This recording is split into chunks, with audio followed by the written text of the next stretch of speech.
हाँ प्रिय विद्यार्थियों, आपका पुनः स्वागत है आपके अपने YouTube channel Saini academy star पर। दोस्तों, पिछली कक्षा में हम बात कर चुके थे कक्षा 10 की क्षितिज पाठ्य पुस्तक दूसरा अध्याय तुलसीदास और उसका शीर्षक राम लक्ष्मण परशुराम संवाद। बात सीता स्वयंवर की चल रही थी और सीता स्वयंवर में जो रखा हुआ पिनाक धनुष था वो भगवान राम के द्वारा उस पर प्रत्यंचा चढ़ाते समय टूट जाता है। उसकी सूचना जैसे ही परशुराम जी को लगती है, परशुराम जी जो है क्रोधित होकर वहाँ राजा जनक के दरबार में आते हैं और वो कहते हैं कि ये जिसने धनुष तोड़ा है वो मेरे सामने आ जाए, नहीं तो ये सारे राजा मारे जाएंगे। लक्ष्मण जी मुस्कुराते हुए कहते हैं कि आप लोगों को जो है मैंने आपके पास कुठार, सरासरबान और जनेऊ सारी चीज़ें देखकर आपसे जो कुछ भी कहा है सब कुछ जानबूझकर कहा है। और आगे फिर वो कहते हैं इन बहुत सारी बातें वहाँ पर होती हैं। बहुत सारी बातें करने के बाद लक्ष्मण जी कहते हैं कि जो बिलोक अनुचित कहूँ क्षमऊ महामुनि धीर। फिर इन बातों को सुनकर फिर परशुराम जी कहते हैं सुन से रोष भृगुवंश मणि बोले गिरा गंभीर। तो वहाँ परशुराम जी आगे क्या बोलते हैं वो यहाँ पर इस चौपाई में बताया गया है। परशुराम जी कहते हैं लक्ष्मण जी के उन वचनों को सुनकर कि आप तो महान योद्धा हो, हैं, आप तो कभी गुस्सा भी नहीं करते हैं, आप तो जो है ब्रह्मचर्य व्रत का पालन करने वाले हो, अछोभा हो। तो आगे परशुराम जी क्या कहते हैं, लक्ष्मण जी के वचनों का उत्तर और ज़्यादा क्रोधित होकर क्या कहते हैं देखते हैं। कौशिक सुनहु मंद यह बालक कुटिल काल बस निज कुल घालक। भानुवंश राकेश कलंकु निपट निरंकुश अबोध असंकु। काल कबल होहि क्षण माही कहूँ पुकार खोर मुहि नाही। तुम हटकऊ जो चहु उबारा कहीं प्रताप बल रोष हमारा। लखन कहो मुनि। देखो यहाँ तक परशुराम जी के वचन हैं ये। अब लक्ष्मण जी क्या कहते हैं, लखन कहो मुनि सुजस तुम्हारा तुम्हीं अछत को बरने पारा। अपने मुँह तुम अपनी करनी बार अनेक भांति बहु बरनी। नहीं संतोष ते पुन कछु कहू जनिर से रोक दुसह दुख सहू। वीरवृत्ति तुम धीर अछोवा गारी देते न पावहु शोभा। सूर समर करनी करही कहे न जना वही आपो। विद्यमान रण पायर पू कायर कथई प्रतापो। क्या बातें होती हैं देखते हैं इसका भावार्थ। कौशिक सुनहु मंद यह बालक। कौशिक किसके लिए आया है यहाँ। जब हमने ये शीर्षक प्रारंभ किया था राम लक्ष्मण परशुराम संवाद, तो उस समय हमने बात की थी कि भगवान राम और लक्ष्मण अपने गुरु विश्वामित्र के साथ राजा जनक के उस दरबार में जाते हैं। तो यहाँ कौशिक आया है विश्वामित्र जी के लिए। विश्वामित्र,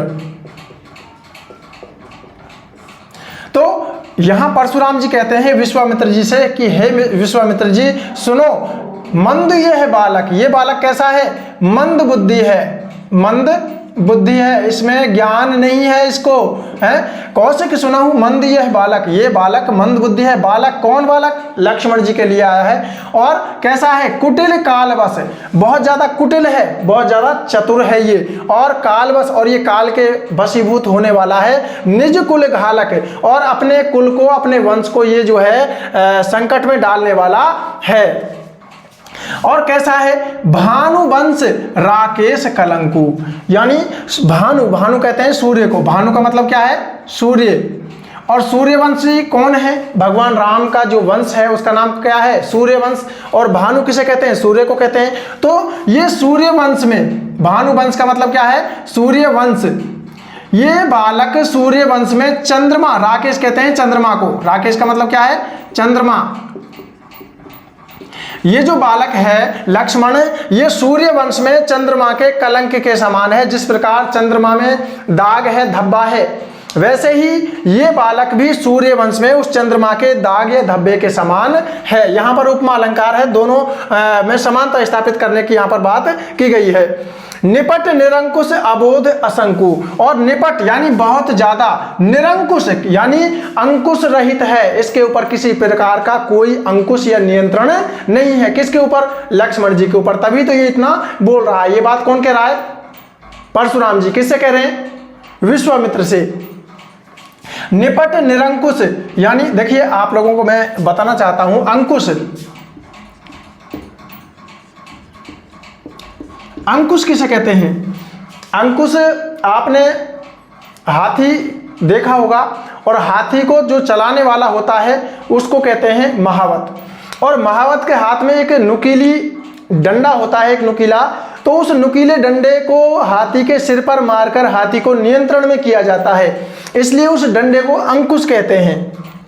लेकिन ये बालक है, इस पर तो किसी प्रकार का कोई अंकुश नहीं है, कोई नियंत्रण करने वाला इसको नहीं है। और कैसा है? अबोध है, इसको बुद्धि नहीं है, इसको ज्ञान नहीं है। और असंकु, यानी इसको किसी भले बुरे की शंका होने का कोई ख्याल भी नहीं आ रहा है। अर्थात कहने का मतलब है, विश्वामित्र से कहते हैं यहाँ पर परशुराम जी की, हे विश्वामित्र जी सुनो, ये जो बालक है मंद बुद्धि है और ये बहुत ज़्यादा कुटिल चतुर है, काल के वशीभूत होने वाला है, ये अपने कुल को, वंश को जो है संकट में डालने वाला है, और ये सूर्य वंश में चंद्रमा के कलंक के समान, दाग के समान, धब्बे के समान है, और ये बहुत ज़्यादा निपट यानी बहुत ज़्यादा निरंकुश है, इसके ऊपर किसी प्रकार का नियंत्रण नहीं है, अबोध है, और इसके मन में शंका भी नहीं है, असंकु है ये। और काल कवल हो ही क्षण माही, काल कवल यानी काल के वशीभूत, यानी ये अब मरने वाला है, बचने वाला नहीं है। काल कवल हो ही क्षण माही, ये अब काल के वशीभूत होने वाला है। कहो पुकार, ये बात मैं पुकार के कह रहा हूं, खोर मोहि नाही, खोर, खोर यानी दोष, आप बाद में मुझे दोष मत देना, मेरी इसमें कोई गलती नहीं है, कोई खोर नहीं है, ये अब काल के वशीभूत होने वाला है, ये बात मैं पुकार के कह रहा हूं, बाद में आप मुझे दोष मत देना। ये बात किससे कह रहे हैं? विश्वामित्र जी से कह रहे हैं। कौन कह रहे हैं? परशुराम जी। किसके बारे में कह रहे हैं? लक्ष्मण के बारे में। तुम हट कहू जो चहे उबारू, तुम यानी कौन? विश्वामित्र जी। तुम इस बालक को हटको यानी डांटो, हटक कहू यानी डांटना, रोकना, डांटना या रोकना है। तुम हटकाऊ जो चहे उबारो, अगर इसको उबारना चाहते हो, बचाना चाहते हो, तो तुम इसको हटको या रोको, इसको नियंत्रण में लाओ। कहीं प्रताप बल रोष हमारा, और क्या कहो? अब देखो फिर वही बात, यहां पर परशुराम जी ने अपने मुंह से अपनी बड़ाई कर रहे हैं। क्या कह रहे हैं? कहीं प्रताप बल रोष हमारा, यानी कहो क्या? हमारे प्रताप, हमारे बल और हमारे क्रोध के बारे में इससे कहो। किससे? लक्ष्मण जी से। लखन कहो मुनि सुजस तुम्हारा, लक्ष्मण जी फिर मुस्कुरा कर कहते हैं, एक व्यक्ति क्रोध कर रहा है और आप हंसकर उससे बातें करें, अरे वाह यार क्या बात है, तो उसका क्रोध और ज्यादा बढ़ेगा। ऐसे ही यहाँ पर परशुराम जी के साथ हो रहा है। परशुराम जी क्रोध में वचन बोलते हैं, लक्ष्मण जी हंसते हुए उनका व्यंग पूर्वक उत्तर देते हैं। इसके कारण उनका जो है क्रोध और ज्यादा उत्तरोत्तर वृद्धि हो रही है उनके क्रोध में।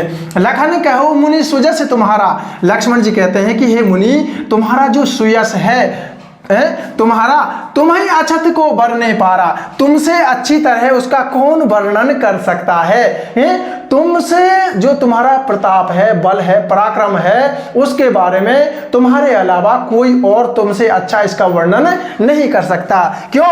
अपने मुंह तुम अपनी करनी, बार अनेक भांति बहुबरनी, यानी अपने मुंह, तुम अपने मुंह से तुम अपनी करनी, अपने कार्यों के बारे में बार अनेक, अनेक बार और अनेक भांति यानी कई तरीके से वर्णन कर चुके हो। अपने कार्यों के बारे में, अपनी प्रसिद्धि के बारे में, अपने यश के बारे में तुम अपने मुंह से अनेक बार और अनेक प्रकार से वर्णन कर चुके हो। तुमसे अच्छा वर्णन कोई और करने वाला नहीं है? नहीं संतोष ते पुण्य कछु कहे हूँ, अगर इतने पर भी आपको संतोष नहीं हो रहा है तो पुनः कुछ कहूँ, तो और भी कुछ कहो अपने बारे में।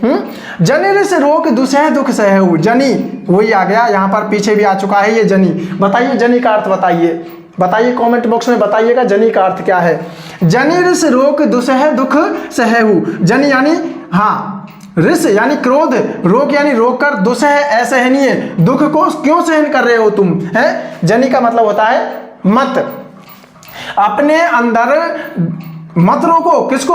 क्रोध को, और उस क्रोध को अपने अंदर रोक कर तुम असहनीय दुख को सहन मत करो, हैं? कुछ कहो अपने बारे में। वीर वृत्ति तुम धीर अछोभा, देखिए लक्ष्मण जी कितना व्यंग कर रहे हैं यहाँ पर। वीर वृत्ति यानी तुमने वीरता का व्रत ले रखा है, वीरता तो तुमने कभी छोड़ी ही नहीं है। वीर वृत्ति तुम, धीर और अछोभा यानी धैर्यवान हो, धीर का मतलब क्या है?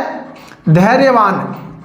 और अछोभा यानी क्रोध तो तुम करते ही नहीं हो बिल्कुल, है? हाँ, यहां पर इतना क्रोध कर रहे हैं शुरुआत से ही, और यहां लक्ष्मण जी कह रहे हैं कि तुम क्रोध तो करते ही नहीं हो। हाँ, अछोभा गाली देत न पावहूं शोभा, और गाली देते हुए तो तुम बिल्कुल अच्छे नहीं लगते हो, आप ऋषि हो, तपस्वी हो, हैं? गाली देते हुए बिल्कुल शोभा नहीं पाते हो। आगे कहते हैं लक्ष्मण जी कहते हैं सूर समर करनी करही, जो सूर यानी वीर होते हैं, सूर का मतलब क्या होता है?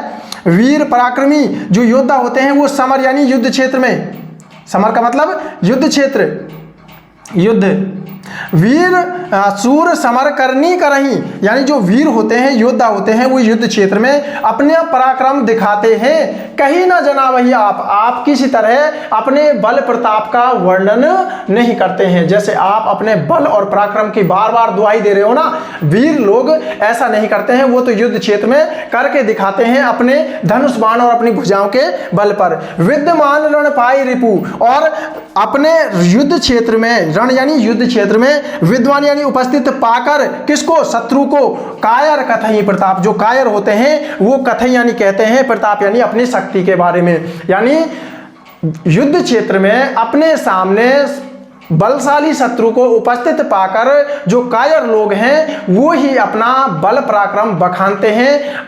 और जो सच्चे सूरवीर योद्धा होते हैं वो तो युद्ध क्षेत्र में कार्य करके दिखाते हैं, करनी करके दिखाते हैं, अपने बारे में, अपने बल पराक्रम के बारे में बखान नहीं करते हैं, जैसा कि आप कर रहे हो। देखिए दोबारा देखते हैं। कौशिक सुनाहु मंद यह बालक, विश्वामित्र जी से कह रहे हैं परशुराम जी कि हे परशुराम जी सुनो, ये जो बालक है लक्ष्मण है, ये मंद बुद्धि है और कुटिल है, बहुत ज्यादा चतुर है, और ये अब काल के वशीभूत होने वाला है। अपने कुल को, अपने वंश को ये जो है कष्ट में, दुख में डालने वाला है। ये सूर्य वंश में चंद्रमा के दाग के समान जो है कलंकित करने वाला है। निपट यानी बहुत ज्यादा नियंत्रण से बाहर है, अबोध है, इसको ज्ञान नहीं है, असंकु है, ये इसको शंका नहीं है किसी अच्छे बुरे की।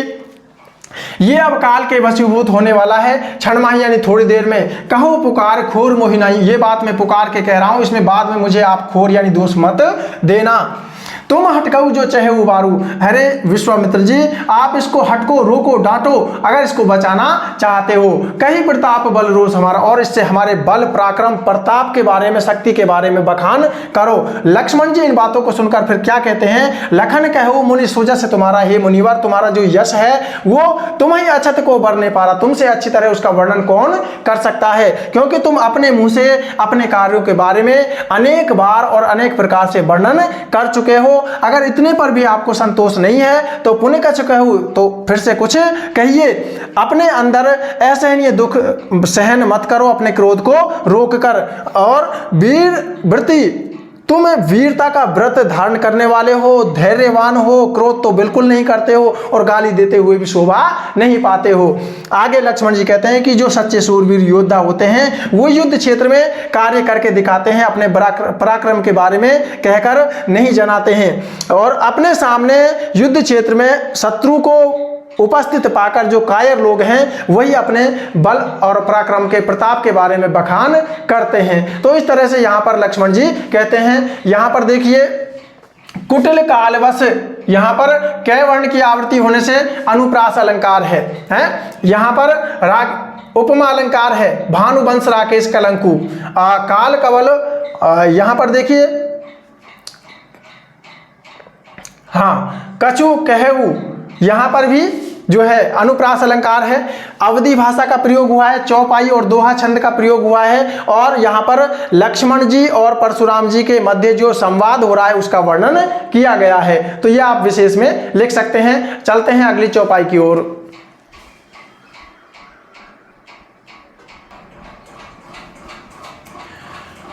हाँ मित्रों, जैसे ही लक्ष्मण जी ये कहते हैं कि सूर समर करनी करही, कहीं न जना वही आप, विद्वान रण पाई रिपु, कायर कथही प्रताप। आगे कहते हैं लक्ष्मण जी कि तुम तो काल हाँ को जन लावा, कि तुम तो मेरे तरफ काल को बुलाकर ही ला रहे हो, बार बार मोहि लागे बुलावा, यानी मेरी तरफ उस काल को बार बार आप बुलाकर ला रहे हो। सुनत लखन के वचन कठोरा, लक्ष्मण जी के इन कठोर वचनों को सुनकर परशु सुधार धरव कर घोरा। परशु यानी परशुराम जी ने अपने फरसे को जो है सुधार यानी अच्छी तरह से, धरव पकड़ लिया है, कर यानी हाथ में, कठिनता के साथ, घोर यानी अच्छी तरह से अपने फरसे को लक्ष्मण जी को मारने के लिए तैयार कर लिया है। अब जनि देव दोष मोहि लोगु, फिर वो कहते हैं आगे परशुराम जी, जनि जनि फिर आ गया जनि यानी मत, मना करना। अब मत देना क्या, दोष, यानी मुझे दोष मत देना। कौन, मोहि लोगु, हे लोगो, सभा में बैठे हुए जो लोग हैं उनको संबोधित करते हुए परशुराम जी कहते हैं कि अब आप लोग मुझे दोष मत देना, क्योंकि कटुवादी बालक वध जोगु, ये जो कटु वचन बोलने वाला बालक है अब ये वध के योग्य हो गया है, अब ये बचने वाला नहीं है। देखिए बै बै बै, यहाँ पर बै वर्ण की आवृत्ति से अनुप्रास अलंकार है। कौन सा है, अनुप्रास अलंकार है। कटुवादी यानी कटु वचन बोलने वाला यह जो बालक है ये अब वध के योग्य हो गया है, आप मुझे दोष मत देना। बाल बिलोक बहुत में बाँचा, बाल बिलोक यानी बालक समझकर, बिलोक यानी देखकर समझकर, बहुत में बाँचा, मैंने इसको बहुत छोड़ा है, बचाया है अब तक। अब यह हूँ मरिनहार भांसाचा, अब यह मरिनहार मरने वाला है, भांसाचा, ये बात मैं जो है कहता हूं कि अब ये बालक बचने वाला नहीं है, अब तक मैंने इसे बालक समझकर बहुत बचाया है, छोड़ा है। कौशिक कहा क्षमय अपराधु, कौशिक, इतने में विश्वामित्र जी यहां पर पहली बार बोलते हैं और कहते हैं कौशिक, कौशिक यानी विश्वामित्र, विश्वामित्र जो कौन है, राम और लक्ष्मण के गुरु हैं। कौशिक कहा, कौशिक यानी विश्वामित्र जी कहते हैं क्षमय अपराधो, इसके अपराध को क्षमा कीजिए, क्योंकि बाल दोष गुण गण ही न साधु, क्योंकि बाल यानी बालक के जो दोष और गुण होते हैं उनकी गिनती नहीं करते, उनको गणना नहीं करते हैं। कौन, साधु, जो साधु लोग होते हैं, सज्जन प्रवृत्ति के लोग होते हैं, वो बालकों के गुण और दोष की तरफ ध्यान नहीं देते हैं, इसलिए आप इसके अपराध को क्षमा करिए। खर कुठार में अकरुण को ही, फिर आगे कहते हैं परशुराम जी क्या कहते हैं लक्ष्मण जी को, फिर जो है व्यंग वचन कहने पर मजबूर कर दिया उन्होंने। खर कुठार यानी, खर यानी तीक्ष्ण, कुठार यानी फरसा, जो है तीक्ष्ण पहना हुआ मेरे हाथ में फरसा है, और मैं कैसा हूं, अकरुण यानी मेरे अंदर करुणा नहीं है, मैं दया नहीं करता हूं, और को ही बहुत ज्यादा क्रोधी हूं, बहुत ज्यादा क्रोध आता है मुझे। देखिए मेरे हाथ में जो है नुकीला तीक्ष्ण पहना फरसा है, मैं दया नहीं करता हूं, करुणा मेरे अंदर बिल्कुल नहीं है, अकरुण हूं, और कोई और बहुत ज्यादा क्रोध भी करता हूं, और ऊपर से आगे अपराधी, आगे मेरे सामने मेरा अपराधी खड़ा है, मेरे गुरु का अपमान करने वाला। परशुराम जी के गुरु कौन है, भगवान शिव, और भगवान शिव के धनुष को किसने तोड़ा, राम ने, और राम का भाई कौन है, लक्ष्मण, यानी वाद विवाद भी उनसे कर रहे हैं लक्ष्मण जी। तो मेरे हाथ में तीक्ष्ण पेना जो है फरसा है, मैं जो है बिल्कुल करुणा मेरे अंदर नहीं है, दया नहीं करता हूं, बहुत ज्यादा क्रोधी हूं, और मेरे आगे मेरा अपराधी, मेरे गुरु का अपमान करने वाला खड़ा है, इसलिए अब मैं इसको मारने वाला हूं। उतर देत छोड़ूं बिन मारे, ये इसने मुझे बहुत सारे उत्तर दिए हैं, वाद विवाद मुझसे किया है, फिर भी इसको मैं छोड़ रहा हूं बिना मारे। क्यों, केवल कौशिक शील तुम्हारे, हे कौशिक, हे विश्वामित्र जी, ये केवल तुम्हारे शील या आचरण के कारण ही हो रहा है कि मैं इसको बिना मारे छोड़ रहा हूं। कि इसने मुझे जो है, मैं बहुत ज्यादा क्रोधी हूं, मेरे हाथ में ये देखो तीक्ष्ण पेना फरसा है, और मेरे अपराधी है ये, इसने मेरे गुरु का अपमान किया है, इसने मुझे उत्तर दिया है, मुझसे वाद विवाद किया है, फिर भी मैं इसको बिना मारे छोड़ रहा हूं। हे विश्वामित्र जी, ये सब आपके कारण है, आपके आचरण, आपके शील के कारण मैं इसको छोड़ रहा हूं। नेते यही काट कुठार कठोरे, नहीं तो यही इसको काट कर, किससे, फरसे से, जो ये कठोर फरसा है मेरे हाथ में, नहीं तो इसको यहीं पर काट कर जो है इसका वध कर देता। और गुरु ही उऋण होते हैं श्रम थोड़े, और जो मेरे गुरु का ऋण है मेरे ऊपर, क्यों, क्या ऋण है, इसने मेरे गुरु का अपमान किया है और वो ऋण मेरे ऊपर है, इसको मैं मारकर अपने गुरु के ऋण से बहुत कम मेहनत में, होते हुए श्रम थोड़े, यानी बहुत कम श्रम में, बहुत कम मेहनत में इसको मारकर जो है उऋण हो जाता अपने गुरु के ऋण से। हाँ, ये देखिए यहाँ पर जो है विश्वामित्र जी भी अपने हृदय में हंसकर क्या कहते हैं, देखिए लक्ष्मण जी को बिल्कुल ये समझ रहे हैं कि ये बिल्कुल बालक है, बिल्कुल शक्तिहीन है, इसको मैं आसानी से समाप्त कर दूंगा, इसका वध कर दूंगा। तो ये बात सुनकर, देखकर विश्वामित्र जी कहते हैं, गाधि सून कह हृदय हंस, मुनि हरे हर सूझ, अमे में खांड ना ऊख में, अजहू ना बूझ अबूझ। क्या कहते हैं, देखिए, गाधि सून यानी गाधि के पुत्र कौन, विश्वामित्र जी, कह हृदय हंस, अपने हृदय में अंदर ही अंदर हंसते हुए कहते हैं, क्या कहते हैं, मुनि हरे हर सूझ, कि भाई इसको तो हरा ही हरा दिख रहा है। मुहावरे का प्रयोग हुआ है और मुहावरे के प्रयोग से जो है हरा ही हरा सूझना, हरा ही हरा दिखना, यानी सब कुछ आसानी से करने की संभावना व्यक्त कर रहे हैं यहाँ पर, कि मैं इसको आराम से मार देता, लक्ष्मण को इसका वध कर देता, कि मुनि को हरा ही हरा दिख रहा है, यानी इतना आसान लग रहा है लक्ष्मण को समाप्त करना। अमे में खांड, ये जो लक्ष्मण जी है ना, ये कैसी खांड है, अमे में, ये खांडा है, खांड यानी तलवार, तलवार, और क्या तलवार भी कैसी है, अमे में, अमे यानी लोहा, ये लोहे से बना हुआ खांडा है, तलवार है, ना ऊख में, ये ऊख यानी ईख से बनी हुई खांड नहीं है। देखो यहाँ खांड के दो अर्थ निकल रहे हैं, और जहां एक ही शब्द के दो अर्थ निकले वहां पर श्लेष होता है। यहाँ पर खांड और जो है खांड का अर्थ तलवार निकल रहा है और खांड का अर्थ शक्कर निकल रहा है। ये ऊख में, ऊख यानी ईख, ईख से बनी हुई खांड नहीं है लक्ष्मण जी, जिसको हर कोई आसानी से खा जाएगा, हर कोई इसको समाप्त कर देगा। ये तो लोहे का बना हुआ तलवार खांड है?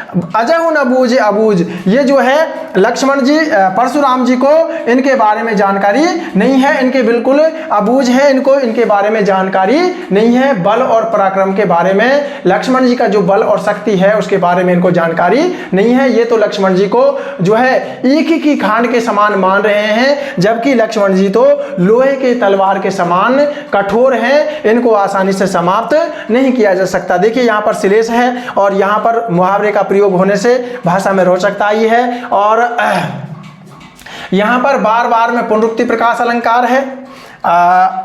आगे देखते हैं, बार बार में पुनरुक्ति हो गया। बाल बिलोक बहुत मैं बाँचा, बै वर्ण की आवृत्ति होने से यहाँ पर अनुप्रास अलंकार है, तो ये हम विशेष में लिख सकते हैं। चौपाई छंद है, अवधि भाषा है, और चौपाई और दोहा छंद का प्रयोग हुआ है। चलते हैं इस अध्याय की अंतिम चौपाई की ओर।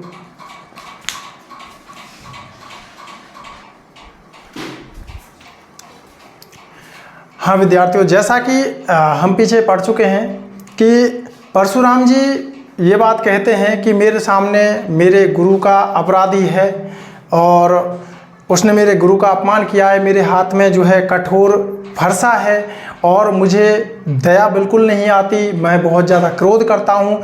इस अपने गुरु के ऋण से थोड़ी ही मेहनत में मैं उऋण हो जाता। ये बातें सुनकर, परशुराम जी की बातों को सुनकर जो विश्वामित्र जी हैं वो अपने हृदय में हंसते हुए कहते हैं कि मुनि को तो हरा ही हरा दिख रहा है। ये पता नहीं है कि जो लक्ष्मण जी हैं वो जो है लोहे के खांडे के समान हैं, वो ना कि जो ईख की खांड होती है उसके समान है।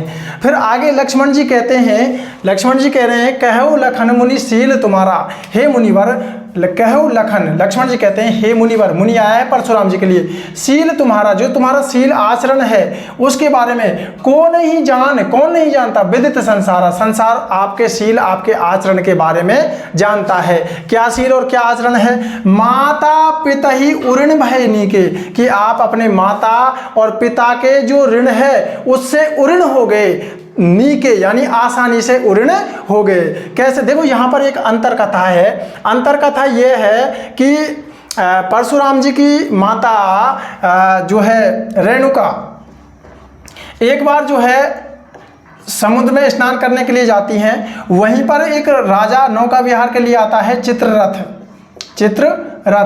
तो रेणुका के मन में विकार आ जाता है चित्ररथ को देखकर और उसी दशा में वो आश्रम लौट आती हैं। आश्रम में वहाँ पर इनके पिता ऋषि जमदग्नि होते हैं उनकी तरफ उनका ध्यान नहीं जाता है, और उसी समय वो अपनी दिव्य दृष्टि से सारी बातों का पता लगा लेते हैं। और फिर वो अपने 4 अन्य पुत्रों से कहते हैं, 3 पुत्रों से, कि आप अपनी माता का वध कीजिए, लेकिन वो माता के मोह के कारण अपनी माता का वध नहीं कर सकते, नहीं किया उन्होंने। जैसे ही आदेश जमदग्नि ने परशुराम जी को दिया कि आप अपनी माता का वध कीजिए, बड़े आज्ञाकारी थे परशुराम जी, अपने माता पिता की हर आज्ञा का पालन करते थे।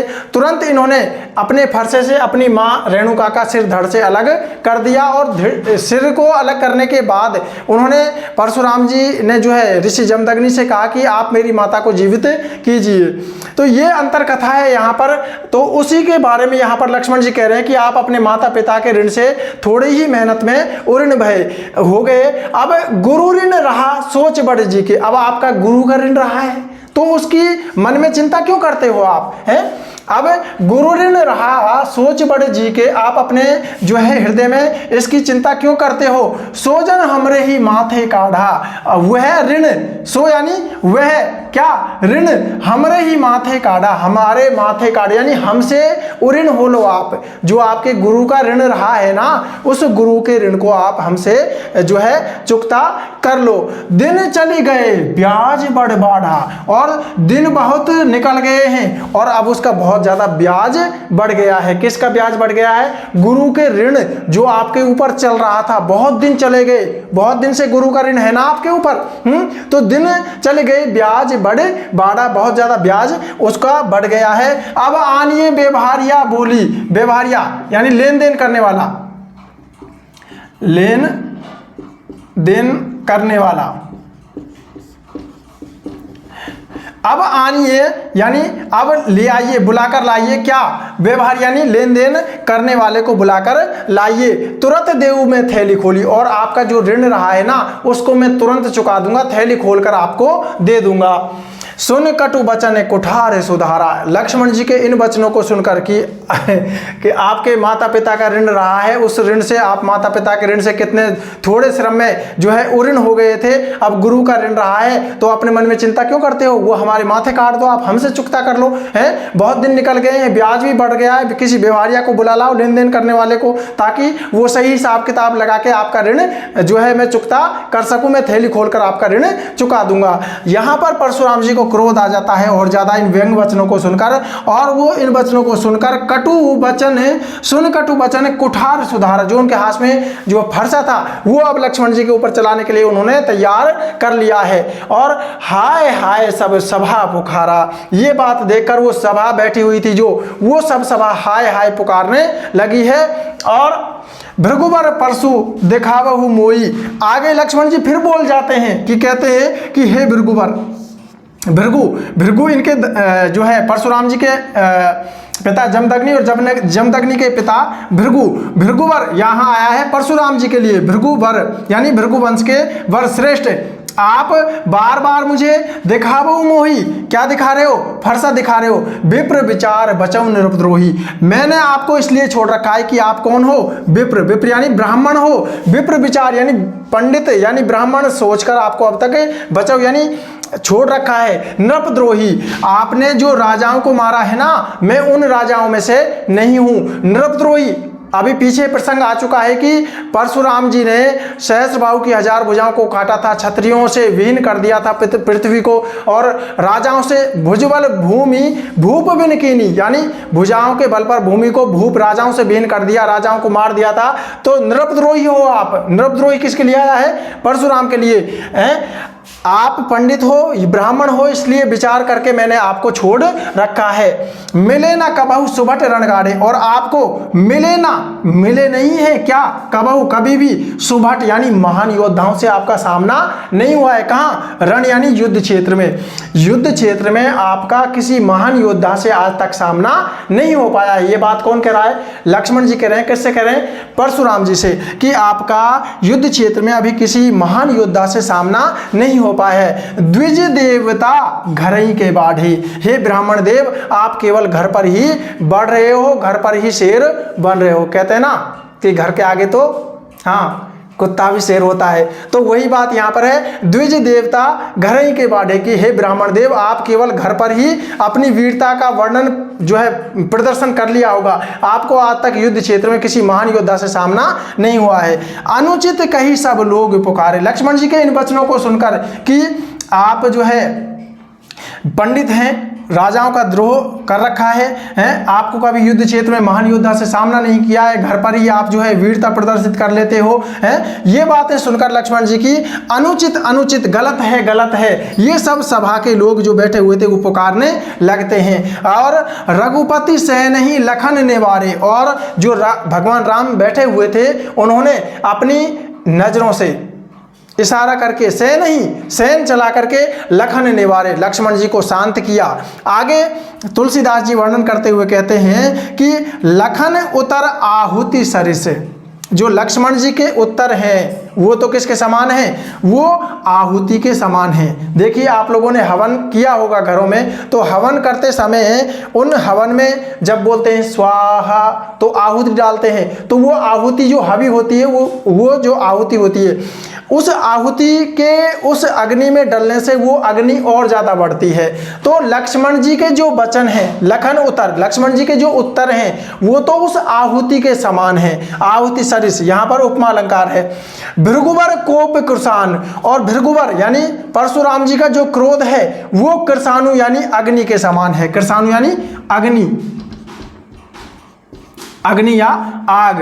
तो भृगुवर कोप कृषाण, लक्ष्मण जी के उत्तर आहुति के समान है, और परशुराम जी का जो क्रोध है, कोप यानी क्रोध, वो अग्नि के समान बढ़ रहा है। बढ़त देख, इनको बढ़ता देख कर जल सम वचन, जल के समान शीतल वचन, मधुर वचन, मीठे वचन बोलते हैं। कौन बोले? रघुकुल भान, रघुकुल के जो भानु हैं, सूर्य हैं चमकते हुए श्री राम, वो मीठे वचन बोलकर परशुराम जी को और लक्ष्मण जी को शांत करते हैं। तो यहाँ पर ये इस तरह से आज का आपका अध्याय पूर्ण होता है। राम लक्ष्मण परशुराम संवाद, जो गोस्वामी तुलसीदास जी की रचना रामचरितमानस के बालकांड से लिया गया है।